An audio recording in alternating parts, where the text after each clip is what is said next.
Ever get that feeling? You know that feeling when you stumble across wisdom in the most random places. Oh, absolutely. Like finding a $20 bill in your winter coat. Exactly. Well, get ready, because today we're diving into some seriously thought-provoking stuff, and it all comes from, get this, a Spanish language podcast. A podcast, huh? Interesting. Yeah, it's called Nocturnidades, hosted by a guy named Genrimain. And trust me, this isn't your grandma's self-help podcast. Okay, so what's this Genrimain all about then? So imagine this. Late nights, raw thoughts, just him riffing on life, spirituality, finding your purpose. We're talking recordings from 2013 to 2022, a real treasure trove of insights. Sounds like our kind of deep dive. I'm already intrigued. You and me both. Yeah. And one of the things that struck me was how he unpacks this line from the Lord's Prayer, Hágase tu voluntad en la tierra como en el cielo. Oh, wow. Yeah. Thy will be done on earth as it is in heaven. Powerful stuff. Right. And Henry, he takes it to a whole other level. He talks about how aligning yourself with God's will is basically aligning yourself with, like, the purest form of love. Okay, I'm listening. He's saying that by surrendering to this greater love, you become part of something much, much bigger than yourself. It's like that idea of letting go of control, of trusting in something beyond our own understanding. Surrender can be a tough pill to swallow, but it can also be so freeing. That's exactly how he sees it. A path to freedom, especially freedom from fear. He even lays out these 4 principles for freedom from fear. 4 principles, huh? Sounds intriguing. He gets them from A Course in Miracles, and they're surprisingly practical. You know, like a roadmap for dealing with those everyday anxieties. All right, lay it on me. Right. What's the first principle? The first one is only love is real. And it kind of hits you right off the bat, you know? It's like a complete reframing of how we usually view fear. Suddenly, it's not this all-powerful force anymore. Exactly. It's like saying, okay, fear might be loud, but love is the true reality.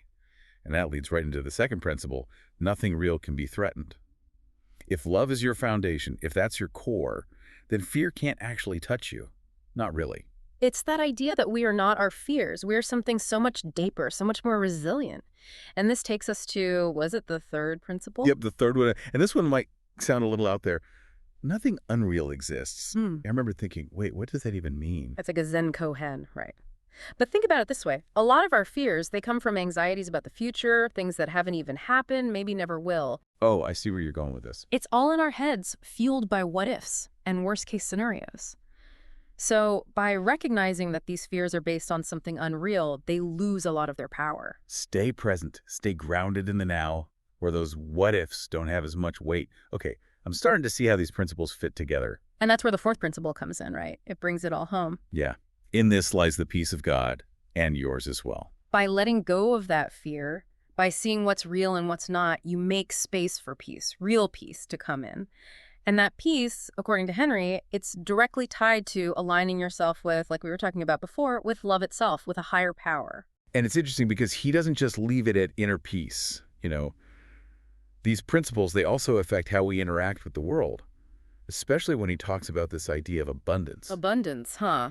That's a word you hear a lot these days. Right. But Henry, he links it to this idea of perfect charity. And he actually uses the Greek word caritas. Caritas, now that's a different kind of love. It's deeper, more selfless, more compassionate. And he believed that true abundance, not just money, but like a richness in life, that it flowed from this caritas, this genuine desire to give and to serve from a place of love. It's like the more you pour out, the more life pours back in. It's that whole give and you shall receive thing. But Henry takes it way beyond just, material wealth. Oh, yeah, for sure. It's about cultivating this generous heart, this loving approach to everything you do. And that actually ties into his ideas about, like, what makes a good society. He says it's not about your job title or how much dough you rake in. More like, what are you bringing to the table? What kind of energy are you putting out into the world? Exactly. He talks about this idea of impeccability, striving to be the best, the best version of yourself, no matter what you're doing. So not just phoning it in, right? Like really putting your heart into it, whatever it is. Totally. Yeah. But I got to ask, how does he define impeccability? It seems kind of, well, a little tough to achieve all the time, don't you think? He saw it as this commitment to living your values, honoring your own potential and honoring the work itself, whatever that work might be. So it's like finding that sweet spot where your passion and your skills line up. And it doesn't matter if other people think it's a big deal or not. Right. Like a skilled craftsperson, someone who takes pride in their work, they're just as valuable as, I don't know, a CEO or a brain surgeon. Totally.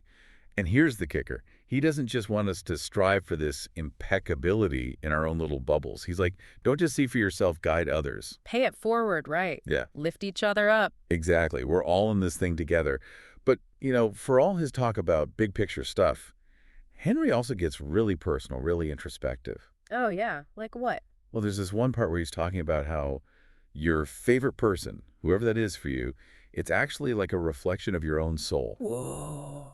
That's deep. Right? Like he's saying our relationships, especially the close ones, they're like mirrors. Showing us parts of ourselves we might not otherwise see. Exactly. And he's encouraging us to look for that, that spark of something divine in each other. Because when we see it in others, we start to recognize it in ourselves. Now, are you ready for this analogy? Always. Hit me with it. So Henry's talking about this tree he saw, right? And this tree, it's growing out of a waterlogged, moss-covered log. Okay, I'm picturing it. Keep going. And he uses it to illustrate how even when things seem impossible, even when we're surrounded by like decay or difficulty, there's always hope. Life finds a way, right? It's like that classic line from Jurassic Park. Exactly. And he asks, how could you say it can't be done? Yeah. When you see something like that in nature. Mother Nature throwing down a serious challenge. Right. Like, don't even try to tell me it's impossible. And yet Henry brings that same kind of playful energy to a lot of his reflections. Oh, I know what you mean. He's got that twinkle in his eye. Like that story he tells about the Jehovah's Witnesses climbing a mountain just to knock on this one remote door. It's funny, but also kind of makes you think, About boundaries. Right. About respecting other people's journeys, even if they're different from our own. Finding your own path to connect with something bigger, whatever that looks like for you. Because ultimately, it's about that personal connection, wouldn't you say? That's where the real transformation happens. For sure. And he talks about this so beautifully, especially when he's reflecting on, like, letting God or a higher power touch your soul. He's all about being open to that possibility, even if it feels a little weird or uncomfortable at first. It's about letting go, surrendering control, being willing to experience something beyond our limited understanding.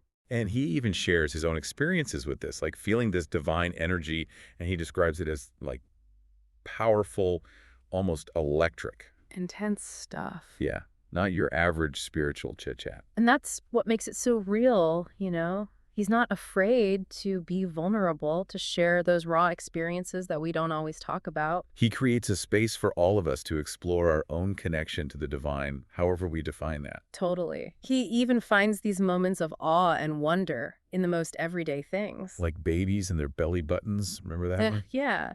He jokes that God pokes each baby's tummy like, "You're ready," and leaves a belly button as this little, I don't know, divine mark. It's hilarious, right? Yeah. But it also kind of makes you think, like even in the ordinary, there's this spark of something extraordinary. Got to open our eyes and see it.